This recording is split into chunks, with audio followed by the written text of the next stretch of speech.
A graça e a paz do Senhor Jesus para todos os irmãos.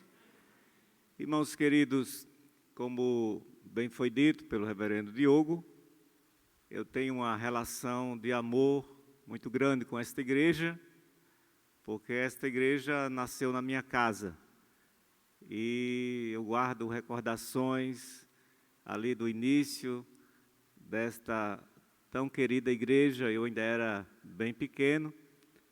E na minha casa, na casa da minha mãe, se reuniam os irmãos adultos com o reverendo Enoque, e as crianças se reuniam na casa da irmã Carminha, que está aqui com a sua família, e o seu esposo, o presbítero Armando, de saudosa memória, que foi o primeiro presbítero dessa igreja, e que, juntamente com meu pai, também colocaram a mão aqui na massa. Aqui eu lembro da primeira construção aqui da congregação, levando areia do morro para aterrar aqui aquilo que seria o alicerce da igreja. Era muito alto aqui o espaço para o alicerce, né? Eu também coloquei a mão na massa, ainda bem pequeno. Então eu tenho uma relação de amor muito grande com essa igreja. Também uma relação de gratidão, porque esta igreja também custeou a minha ida ao seminário, pagando as mensalidades, e eu tenho também uma dívida de gratidão com esta igreja querida. De modo, irmãos, que trago também um abraço da igreja de Macaíba, a qual nós estamos ali já há 20 anos, e estou vendo aqui a irmã Vilma Carvalho, também nossa ovelha lá da igreja, e também que tem uma história com essa igreja aqui. A irmã Vilma também congregou alguns anos aqui na igreja, está representando então ali a nossa igreja de Macaíba. Irmãos queridos, vamos trabalhar, né? Vamos para o texto sagrado que nós vamos meditar nesta manhã.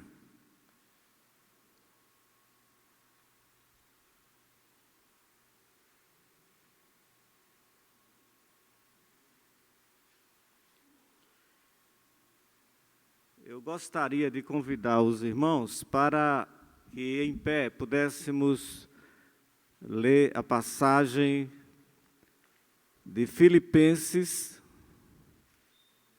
no capítulo 1,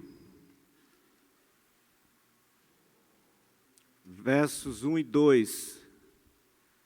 Quero chamar a sua atenção para esse momento que vamos ter de ouvir a palavra de Deus, porque, como disse um pastor lá do século XVII, chamado Thomas Watson, ele disse que foi pelos ouvidos, ao ouvir a serpente, que os nossos primeiros pais perderam o paraíso. Mas é também por ouvir a mensagem do Evangelho, do nosso Senhor e Salvador Jesus Cristo, que nós podemos ganhar o céu. Então vamos ouvir o que diz a palavra do Senhor ao nosso coração.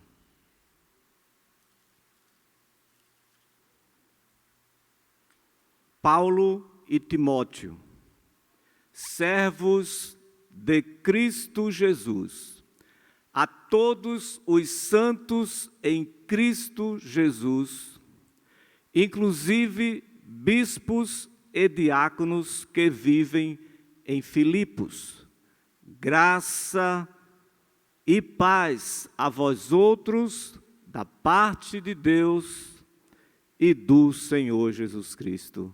Amém. Vamos orar?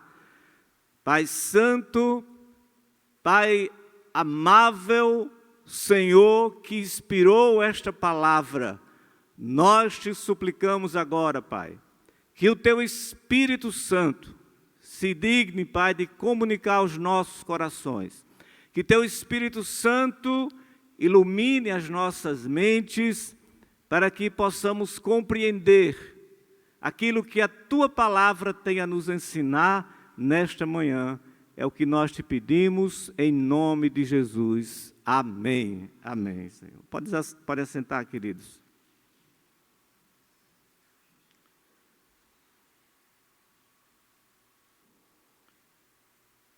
Irmãos amados, a igreja aos Filipenses, ela é fundada por ocasião da segunda viagem missionária do apóstolo Paulo, por volta do ano 52, primeiro século. Paulo chega então a Filipos, atendendo a uma urgência de uma visão de um macedônio que suplicava por ajuda. E então, ele atendendo a esta visão, o relato está no capítulo 16 de Atos dos Apóstolos. Então, a igreja começa por meio dessa ida do apóstolo Paulo a Filipos. E lá ele encontra, basicamente, 3 pessoas que vão surgir como base para o nascedouro desta igreja, que era a irmã Lídia, a jovem escrava e o carcereiro ali que depois se converteu na prisão. Então, essas 3 pessoas, por assim dizer, representam aquilo que foi o nascedouro da igreja em Filipos. Uma igreja que podia ter, por assim dizer, pessoas de diferentes nacionalidades, porque a Lídia era asiática, a jovem escrava era judia e o carcereiro era um cidadão romano. Então, assim nasce a igreja aos Filipenses. Mas eu quero me deter, amados irmãos, nesta passagem que é a saudação do apóstolo Paulo para a igreja de Filipos. Contudo, mais que uma saudação, esse texto, meus irmãos, é um modelo revelador da cultura das igrejas do primeiro século. Essa passagem, além de uma saudação trazida à igreja em Filipos, ela representa uma verdadeira eclesiologia para as igrejas cristãs. De modo que, além de uma saudação, como disse, é um convite também para que nós voltemos às reformas da igreja. Para que nós voltemos a nos sentar aos pés de Lutero e Calvino e os reformadores. Mais do que isso, é um convite para que a gente, como igreja do Senhor hoje, voltemos a ouvir os apóstolos e o nosso Senhor Jesus Cristo. Então, amados irmãos, se nós atentarmos para o que está escrito nesses 2 versículos, e eu vou me ater apenas ao primeiro verso. Se nós atentarmos para o que está escrito nessa passagem, nós estaremos contribuindo, primeiro, para uma forma de felicidade, para uma forma alegre e feliz de viver como igreja. Segundo, nós estaremos contribuindo para uma santificação dos membros da igreja. Terceiro, nós estaremos contribuindo para promover o reino de Cristo em Filipos, em Pirangi, em Natal, no Brasil. E, em quarto lugar, se atentarmos para o que está escrito nessa passagem, nós estaremos contribuindo para promover encantamento dos moradores de Filipos pelo modo de viver cristão da igreja que está plantada em Filipos. Então, convido os irmãos para que vejamos, à luz dessa passagem, quais são as marcas de uma igreja abençoada. Quais são as marcas da igreja de Filipos? Quais as marcas de uma igreja da cultura do primeiro século? Como elas viviam? O que elas têm nos ensinar à luz dessa passagem? Primeiro, amados irmãos, quero vos dizer que a primeira marca de uma igreja abençoada à luz dessa passagem é que ela é uma comunidade de amigos. Veja a passagem. Paulo e Timóteo. É uma comunidade de pessoas que se amam, pessoas que estão associadas num só propósito. E a amizade entre Paulo e Timóteo será reveladora daquilo que acontecia no seio das igrejas do primeiro século. E para entendermos essa amizade, para entendermos como funcionava esta amizade que caracterizava a comunidade de amigos da igreja em Filipos, eu convido os irmãos para que olhemos para o que o apóstolo Paulo fala desta amizade na sua segunda carta a Timóteo. E a partir do verso 3 do primeiro capítulo, ele diz assim, dou graças a Deus, a quem desde os meus antepassados sirvo com consciência pura, porque sem cessar me lembro de ti nas minhas orações, noite e dia. Então, a primeira declaração que o texto afirma a respeito desta amizade, que Paulo nutria por Timóteo, é que ele via na figura de Timóteo, na pessoa de Timóteo, um ser amável, uma pessoa que ele se dedicava ao trabalho de orar por ele, interceder por ele, noite e dia. Era uma pessoa querida, era alguém objeto da afeição do apóstolo Paulo. E como é prazeroso, irmãos amados, sabermos que nós temos amigos, irmãos que estão orando por nós. Como é importante o pastor dessa igreja saber que tem irmãos que estão orando por ele. Como é importante os irmãos dessa igreja saberem que o seu pastor também tem orado dia e noite por vocês. Paulo estava orando por Timóteo, mas o texto continua e diz mais.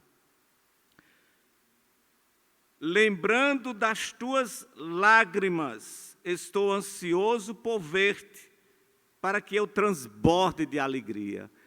Paulo via em Timóteo uma pessoa, um homem de afeições santas. Paulo via em Timóteo um homem piedoso. Paulo via em Timóteo um homem de lágrimas, que chorava pelo seu pecado, que chorava pela progressão, pelo crescimento da igreja. Ele chorava pelas situações difíceis, era um homem de lágrimas. E o texto diz, lembrando das tuas lágrimas. Timóteo tinha um coração piedoso, o seu rosto estava banhado das lágrimas de arrependimento, de busca a Deus, de confissão de pecados, era um homem de lágrimas. E isso despertava o interesse no apóstolo Paulo em amar esse irmão, em ter uma relação de amizade com ele mais profunda possível. E o texto diz mais: pela recordação que guardo da tua fé sem fingimento.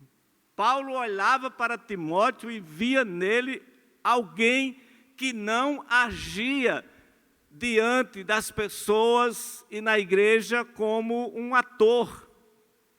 A fé dele era sem fingimento. Ele não chorava diante da igreja dramatizando. Ele não chorava diante da igreja para ser visto e as pessoas olharem para eles. Esse homem é muito crente porque ele está chorando. Não. A fé deste homem era uma fé sem fingimento. E isso despertava no apóstolo Paulo o interesse de amá-lo, estar próximo dele, ser amigo dele. Era uma comunidade de amigos. Demais o texto.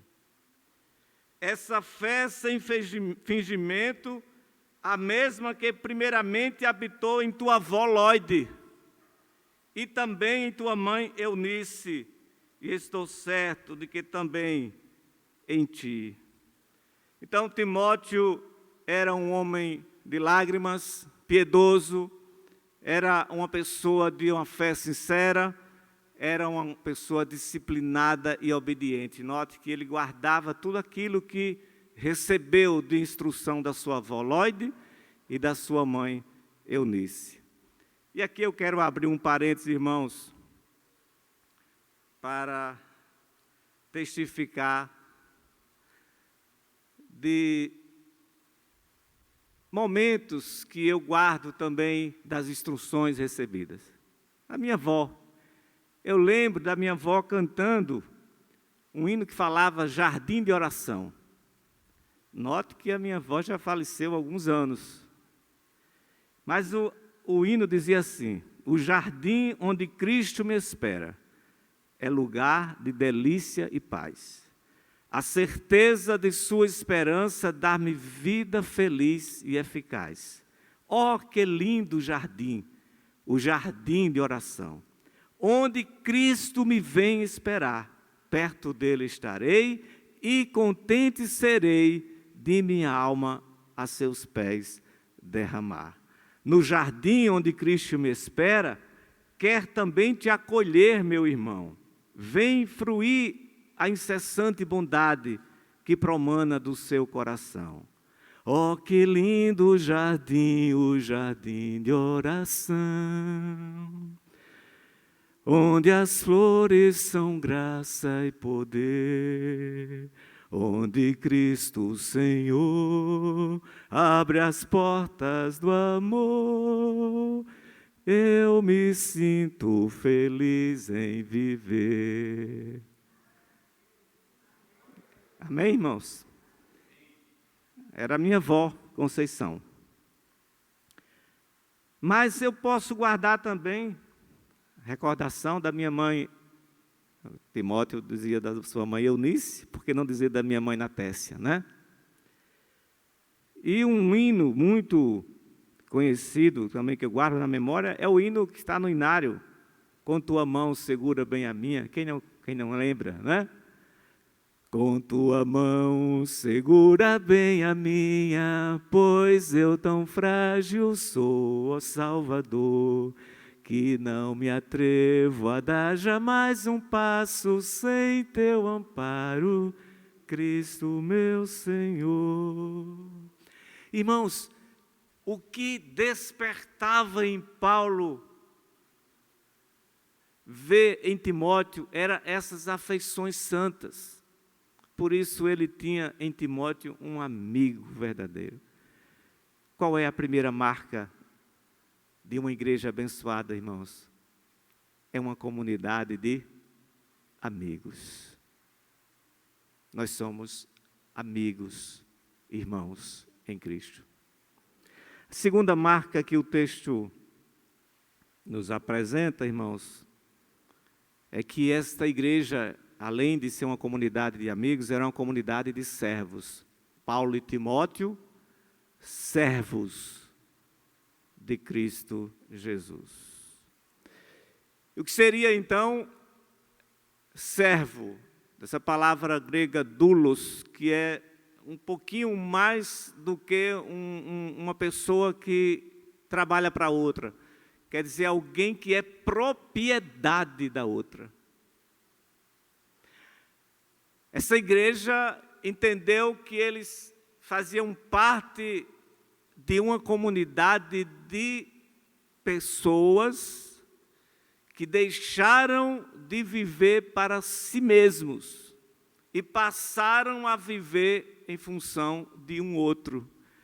Então, aqui estamos diante da segunda marca dessa igreja, uma comunidade de pessoas que pertencem a uma outra pessoa. E que pessoa era essa? Aquele ser amável que morreu por eles, que deu a vida por eles, e que eles agora podem declarar que não pertencem mais a si mesmos. Eles são propriedade do nosso Senhor e Salvador Jesus Cristo. E quando, irmãos, eu estudando para esse texto, eu me deparei com um documento da igreja que foi elaborado lá atrás por iniciativa de um homem chamado Frederico III, chamado o Piedoso. E tensionando trazer um documento para a igreja que pudesse apresentar a fé reformada e também servir de base para a liturgia da igreja, ele chamou dois jovens rapazes. Um deles chamava-se Zacarias Ursinos e o outro Gaspar Olevianos. O primeiro tinha 20 anos, o segundo tinha 26 anos. Zacarias Ursinos era professor de teologia da Universidade de Heidelberg. O segundo irmão, Gaspar Olevianos, um piedoso pastor da época. Esses dois jovens se reuniram, orando, buscando a direção do Espírito Santo de Deus, e depois entregaram para o povo de Deus, para a Igreja Reformada, um dos maiores documentos que a fé reformada já conheceu, o Catecismo de Heidelberg. Note o que diz a primeira pergunta do Catecismo de Heidelberg. Qual o seu único conforto na vida e na morte? Resposta: o meu único conforto na vida e na morte é que não pertenço a mim mesmo, mas ao meu fiel Salvador, Jesus Cristo, que ao preço do seu próprio sangue pagou totalmente por todos os meus pecados e me livrou completamente do domínio do pecado. Qual é a segunda marca da igreja de Filipos? Ela é uma comunidade de servos, de pessoas que não mais pertencem a si mesmos, mas que passaram a pertencer ao nosso Senhor e Salvador, Jesus Cristo. E é isto que Paulo tensiona para nós. Nós deveríamos ser assim. As nossas igrejas hoje deveriam olhar para o exemplo de Filipos e serem comunidades de amigos, comunidades de pessoas que passaram a viver em função de uma outra pessoa que as comprou com o seu próprio e precioso sangue. Fazer, amados irmãos, uma declaração como essa é fácil. Não é difícil. Porém, outra coisa completamente diferente é quando você vai comprar e vender. quando você vai ao supermercado, quando você tem que lidar com as demandas da vida, quando você tem que estar em casa lidando com seus filhos, com sua esposa, com seu marido, você não esquecer de que você foi chamado para viver em função de uma outra pessoa. Você é servo de Jesus Cristo.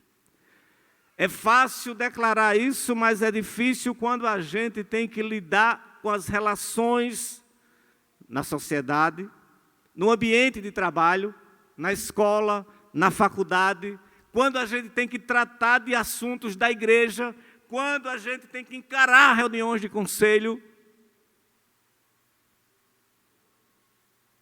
Os filipenses diziam: nós somos uma comunidade de servos do nosso Senhor e Salvador Jesus Cristo. Quem é o servo segundo essa passagem? O servo é aquela pessoa que ama a Deus e que ama aqueles a quem Deus ama. Nós não podemos desassociar a palavra servo da palavra amor. Irmãos amados, eu gostaria de trazer aos irmãos, a título de ilustração, a relação de amor e servidão para com o missionário David Brainerd, feito por uma jovem antes dele falecer.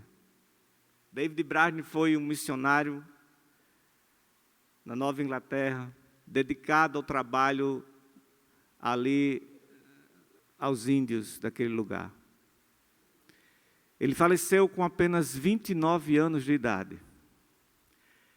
Ele conheceu a Cristo com 21 anos, entregou a sua vida a Jesus, se tornou um cristão com 21 anos.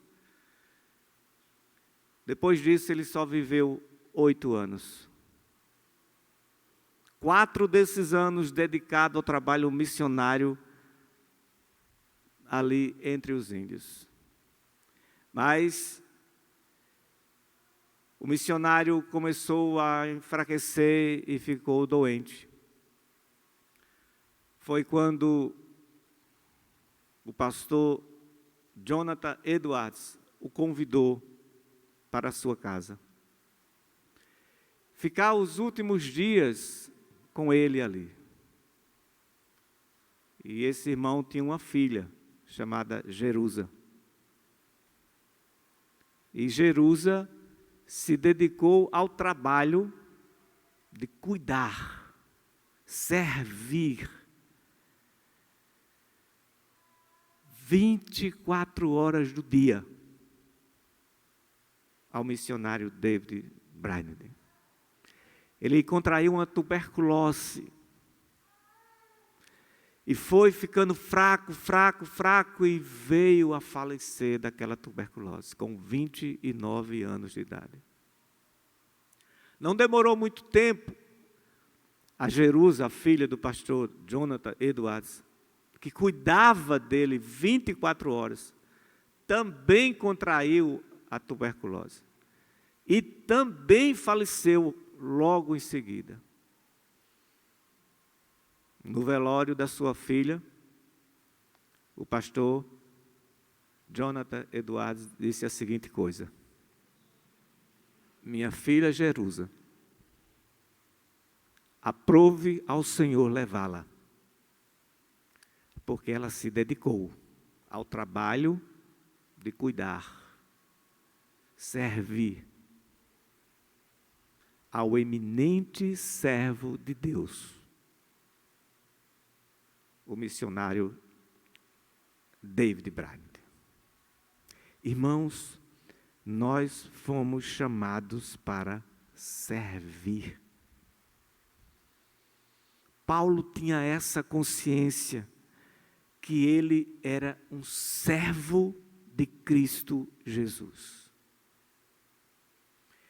Ele podia estar preso ali por força do imperador, mas ele era um prisioneiro de Cristo Jesus. Essa palavra em Cristo Jesus caracteriza, irmãos, a servidão do cristão. Porque ser servo de qualquer coisa, todo mundo pode ser. Escravo de qualquer homem, alguém pode ser. Mas servo de Jesus Cristo é o maior título que alguém pode ter na vida.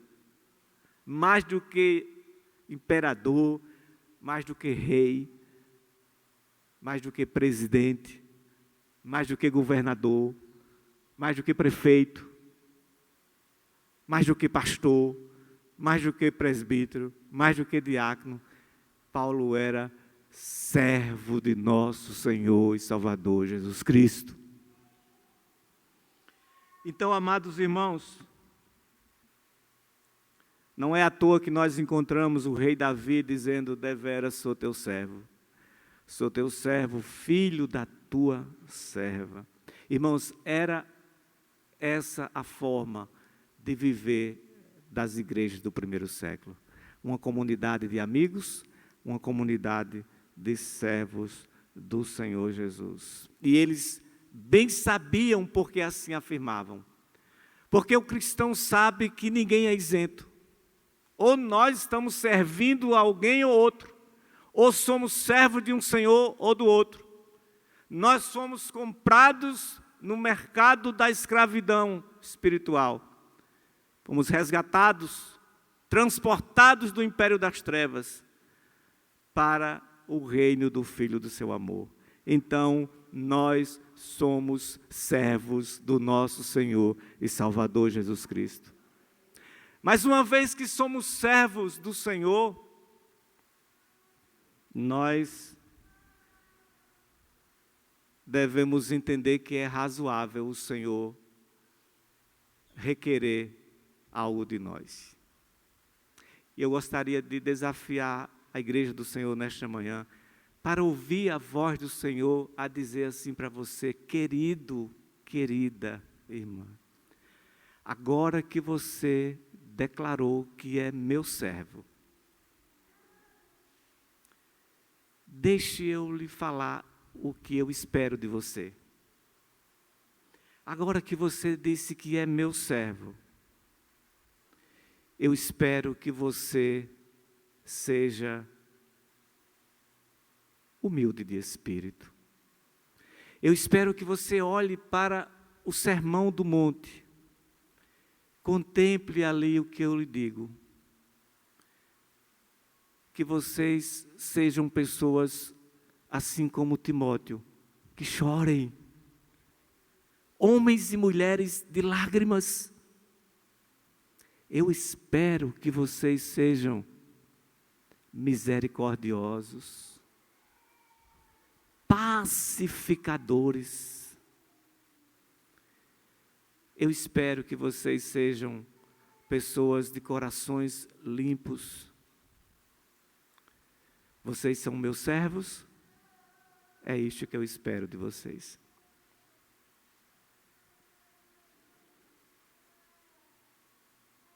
Servir a Cristo, irmãos, implica em amar a Deus e aqueles a quem Deus ama.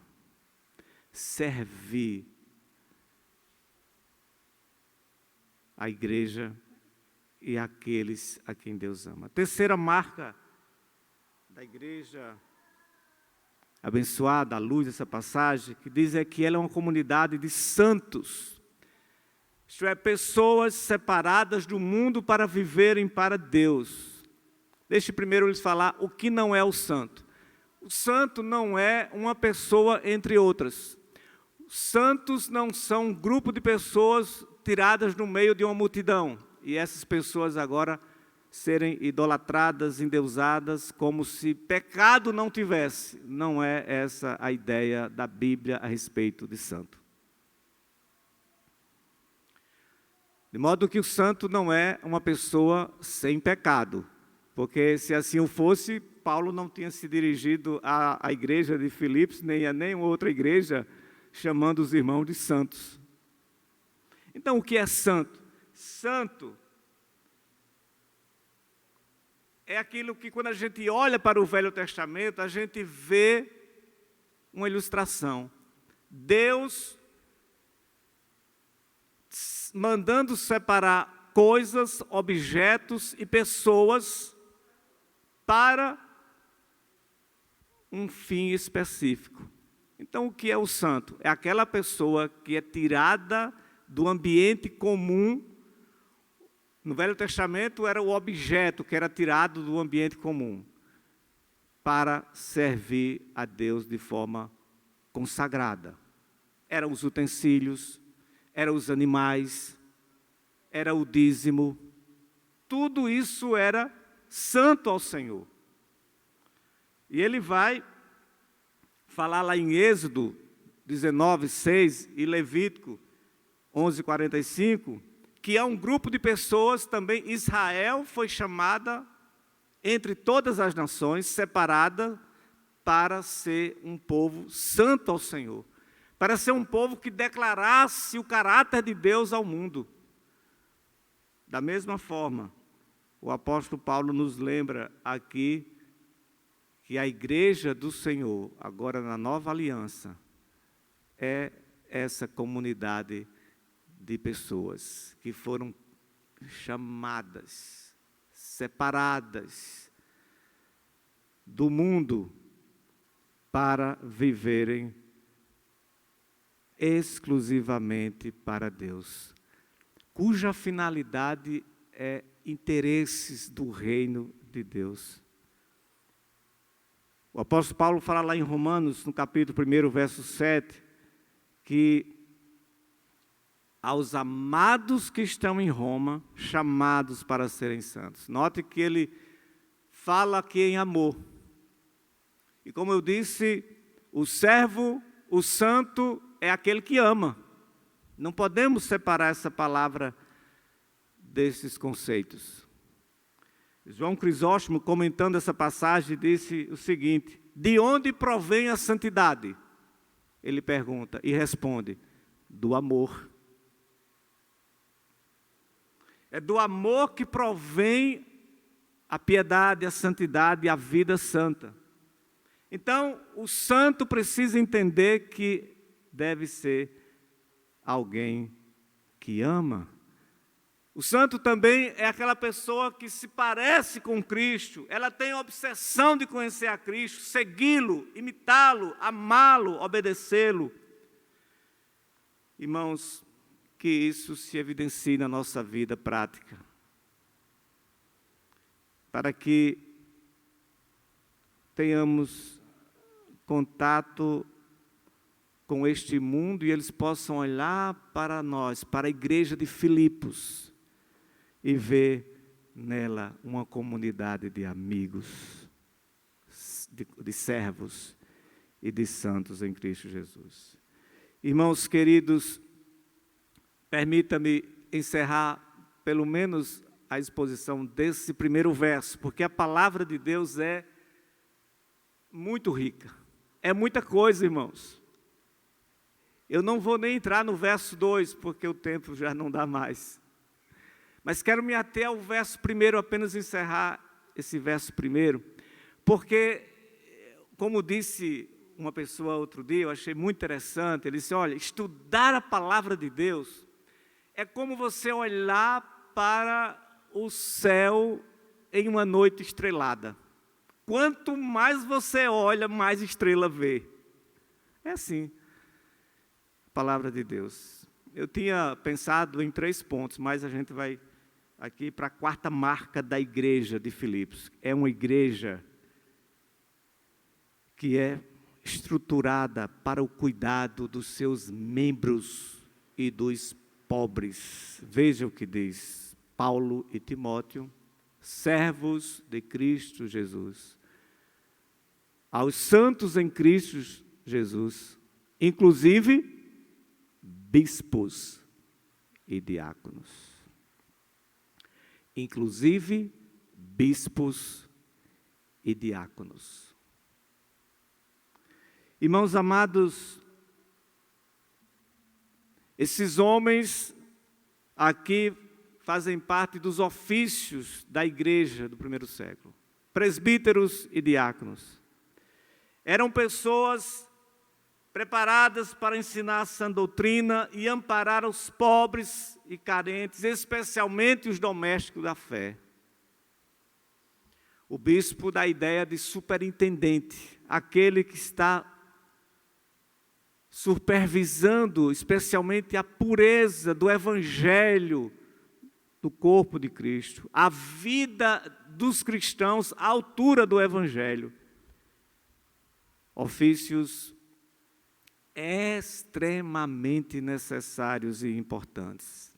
Os irmãos puderem dar uma olhadinha aqui, o que Paulo diz a Tito, no capítulo 1, verso 5, ele diz assim: por esta causa te deixei em Creta, para que pusesses em ordem as coisas restantes, bem como em cada cidade constituísses presbíteros conforme te prescrevi. Agora, olha a prescrição aqui, irmãos, para os presbíteros. Alguém que seja irrepreensível, marido de uma só mulher, que tenha filhos crentes que não são acusados de dissolução, nem são insubordinados.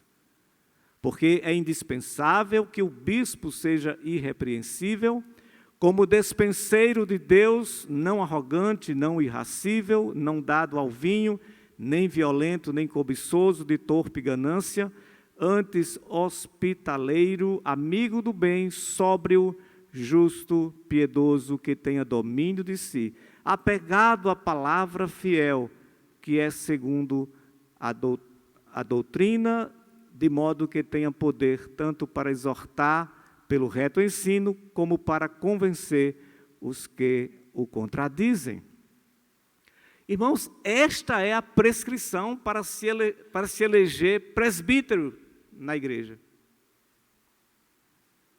Ao diácono também a tarefa não é menos importante.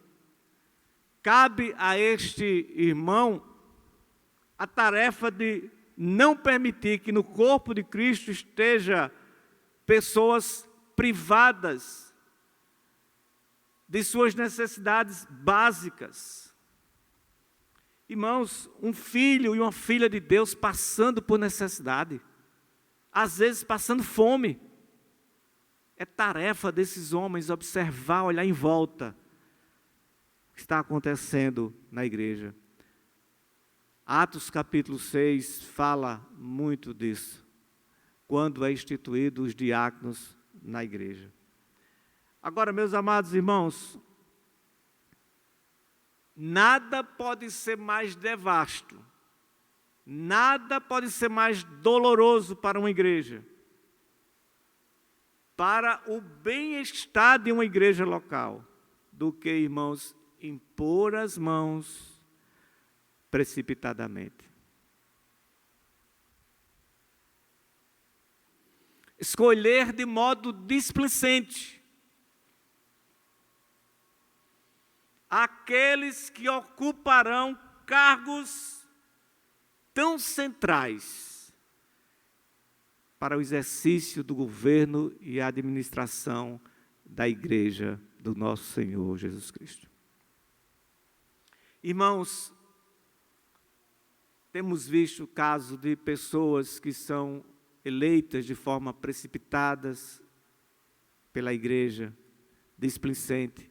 E muitas vezes essas pessoas querem se tornar os senhores da igreja,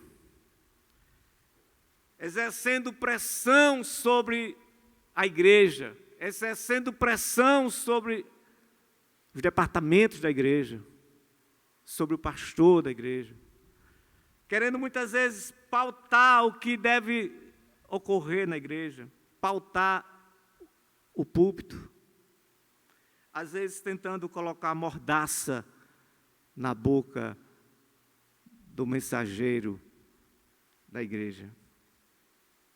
Nesse sentido, irmãos amados, a preocupação do apóstolo Paulo é muito pertinente para os filipenses e, por que não dizer, para todas as igrejas do Senhor Jesus.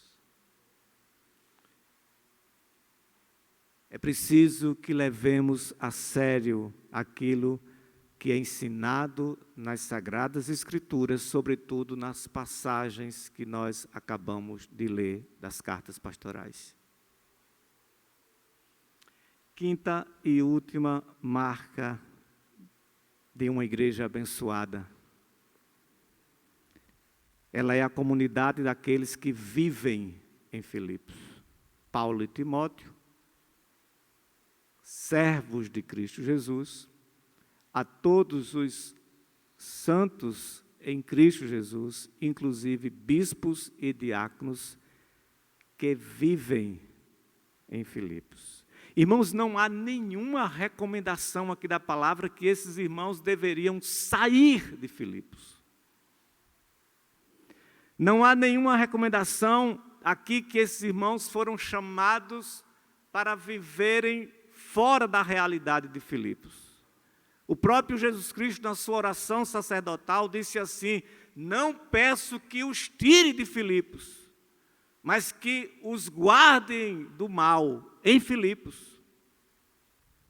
Eles precisavam viver em Filipos, porque eles foram chamados para aquele lugar. O seu chamado é para esta comunidade. O seu chamado é para servir o Senhor aqui, neste lugar. Eles deveriam mostrar aos filipenses que eram pessoas amigas, eram pessoas servas de Jesus, eram pessoas separadas para viverem para a glória de Deus. E eram pessoas que tinham critério na hora de escolher os seus oficiais.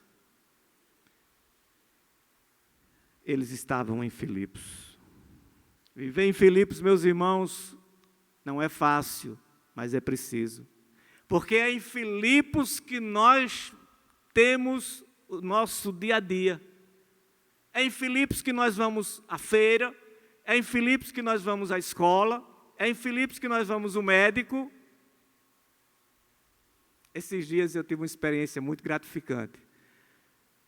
Uma das Bíblias da minha mãe ficou comigo.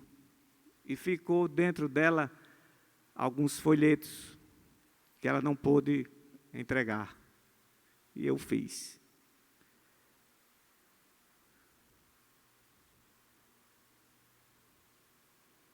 Em Filipos.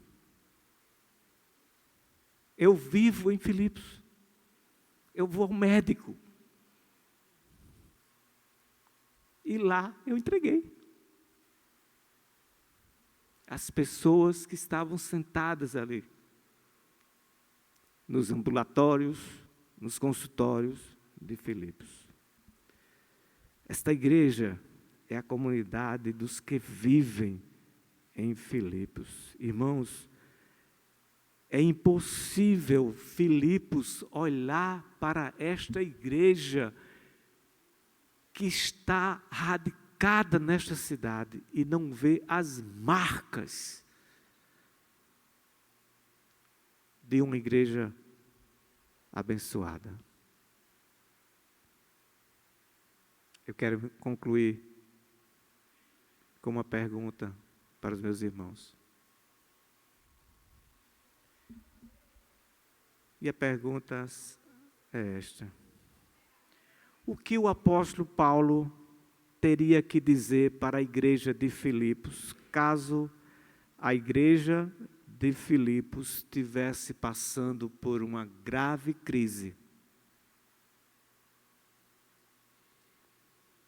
de desunião?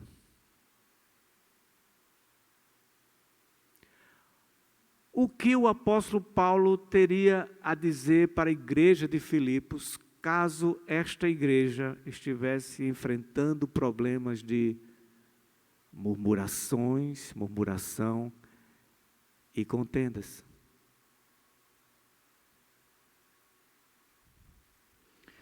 O que o apóstolo Paulo pediria dos servos e dos santos da igreja de Filipos num contexto dramático como este?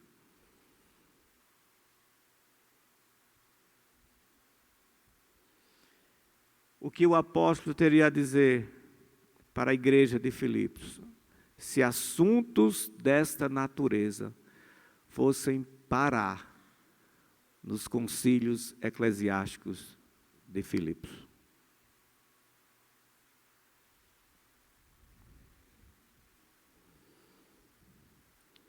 O que fazer, meus irmãos, para que Filipos veja que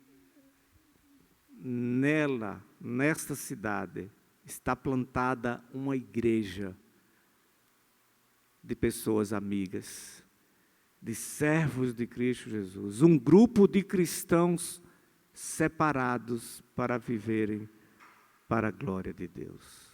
Irmãos amados, que o Senhor nos ajude a sermos esta igreja. A sermos esta igreja para Pirangi e para Natal. A sermos esta igreja onde nela é encontrada pessoas amigas, servas de Deus, santas. Uma igreja composta de pessoas que reconhecem que não pertencem mais a si mesmos. Uma igreja de pessoas santas, consagradas ao Senhor. Uma igreja que tem no seu corpo seres humanos que exercem as funções de bispos e diáconos, homens e mulheres preocupados com a saúde espiritual desta igreja, que sejam amantes do Senhor e uns dos outros, e que não sejam dominadores do rebanho. Irmãos amados, que nós entendamos nesta manhã que não recebemos do Senhor uma coroa para reinar, nem um cetro para julgar, mas recebemos do Senhor uma toalha para servir e lavar os pés aos pés dos nossos irmãos.